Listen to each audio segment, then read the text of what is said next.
જય મામાદેવ હો મિત્રો, મામાની મોજ, જય માતાજી। તો મિત્રો આજે આપણે આવી ગયા છીએ કે ઉબેણવાળાજી મામાદેવ કહેવાય છે કે જે ધંધુસર પાસે આવેલું છે। ઉબેણના કાંઠે મામાનું મંદિર છે એક મસ્ત, કે એને નોધારાનો આધાર ઉબેણની સરકાર કહેવાય। જો લખેલું છે ઉબેણના કાંઠે જય મામા વડ, મામાનો વડ આવેલો છે ત્યાં। તો મિત્રો આ એક રોડથી અંદર જતા સીધે સીધું આપણે જે આ રસ્તો છે સીધે સીધા જાય એટલે એક 40 વીઘાથી 50 વીઘાની વાડી છે, એમાં મામાદેવ બેઠા છે। ને મામાનું મંદિર પણ એવું છે મિત્રો, તમને ત્યાં આવો એટલે જવાનું જ મન ન થાય। તો આજે આપણે ત્યાં આવી ગયા છીએ અને ચાલો હું તમને જગ્યા પણ બતાવીશ। જો આંબાનો કેવો સરસ મજાનો બગીચો આવેલો છે, મોર ને તમે જોવો એટલે તમને એમ જ થાય કે આપણે અહીંથી જવું જ નથી। જો આંબાનો બગીચો જ છે બધો, એમાં મામા બેઠા છે ઉબેણના કાંઠે, કે ત્યાં લખેલું છે અને ઉબેણ ઘાટ, જ્યાં મામાનો ઘાટ આવેલો છે। હું તમને આજે આખો સંપૂર્ણ પૂરેપૂરો વિડીયો બતાવીશ, તો આ વિડીયો જોવાનું ભૂલતા નહીં। અને મારી ચેનલમાં જો નવા હો, પહેલી વાર હોય તો મારી ચેનલને લાઈક કરજો, શેર કરજો અને સબસ્ક્રાઈબ કરવાનું ભૂલતા નહીં। તો જો હવે આપણે મામાદેવના મંદિર તરફ પહોંચવા આવી ગયા છીએ। જો આ હવે આપણે મામાદેવનું મંદિર બસ આવી જ જવું જોઈએ અને ઉબેણના કાંઠે પૂગવા આવી ગયા છીએ। જોઈ લ્યો મિત્રો, નકરા આંબા જ છે ને, બગીચામાં મામા બેઠા છે, કાંઈ ન ઘટે મામાની મોજ, જય મામાદેવ। જો મિત્રો હવે તમને સમય દેખાઈ રહ્યું છે તે મામાનું મંદિર છે ને, મોરલા જોઈ લ્યો કેટલા છે, જોઈ લ્યો બધા ભાગ્યા। જો કેટલા જો ઉડી ઉડીને વયા ગયા જોઈ લ્યો। જો આ છે તે મામાનું મંદિર આવેલું છે ત્યાં, અને હું તમને બધું મારી પાસે જેટલી માહિતી છે એટલી હું તમને માહિતી આપીશ।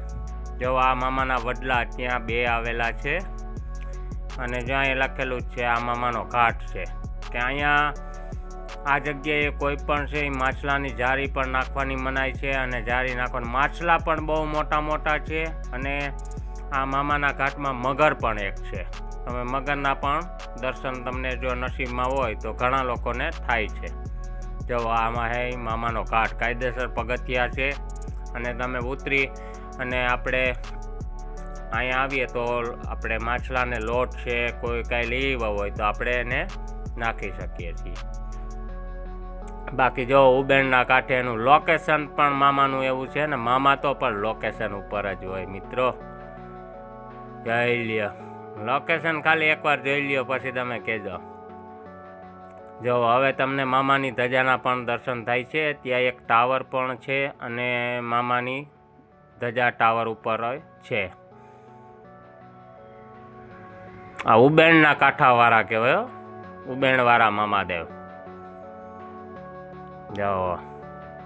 જો હવે આપણે ધીમે ધીમે મંદિરમાં જશું અને તમને મંદિરના હું તમને દર્શન પણ કરાવીશ।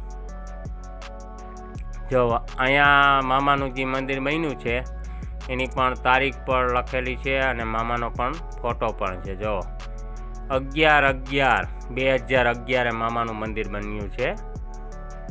અને જો તમને હવે મામાના દર્શન થાય છે, અને મામાનું ફરું છે કે કાયદેસર પથ્થર રૂપે બિરાજમાન છે ત્યાં, અને મામા સાક્ષાત છે, કે પરચા પણ એટલા છે મામાના, અને મામા જેને મળી ગયા છે એને તો કંઈ ઘટતું જ નથી, તમે જોઈ શકો છો। જો હું તમને મામાના પણ દર્શન પણ કરાવી રહ્યો છું। જો મિત્રો કેવા મામાના દર્શન થાય છે, આપણને એમ લાગે કે આગળ મામા બોલશે, આગળ મામા બોલશે। જય મામાની ચબલી, વડલાવાળા મામાદેવ। આ બધા પહેલાના જૂનવાણી ફોટા છે, જય શ્રી મામા ધણી। જો મામાનું મંદિર પણ મોટું છે, સુંદર આવેલું છે, અને ત્યાં જ મામાના મંદિરની એક્ઝેક્ટ બાજુમાં જ ગણપતિ દાદા પણ બેઠા છે. તમને એના દર્શન હું કરાવી રહ્યો છું. જો આ ગણપતિ દાદા છે અને બીજી બાજુ છે ત્યાં માં ખોડિયારના દર્શન પણ તમને હું કરાવીશ આગળ. જો આ છે એ માની તલવાર છે અને અહીંયા જો ખોડિયારમાં બિરાજમાન છે. તો મિત્રો આ મંદિરે ખાસ કરીને આવજો, કેમ કે આ મંદિર છે ઘણા ઓછા લોકોએ જોયું છે. તો આ વિડીયો શેર કરજો બને એટલો. અને મામાનું મંદિર પણ મસ્ત, બહુ મજા આવે છે અને તમે આવશો તોય પણ એટલી મજા આવશે. તો મારી પાસે જેટલી જાણકારી હતી એટલી મેં તમને જાણકારી આપી છે. તો બધાને જય ઉબેણની સરકાર હો. તો હર હર મહાદેવ હર. જય માતાજી.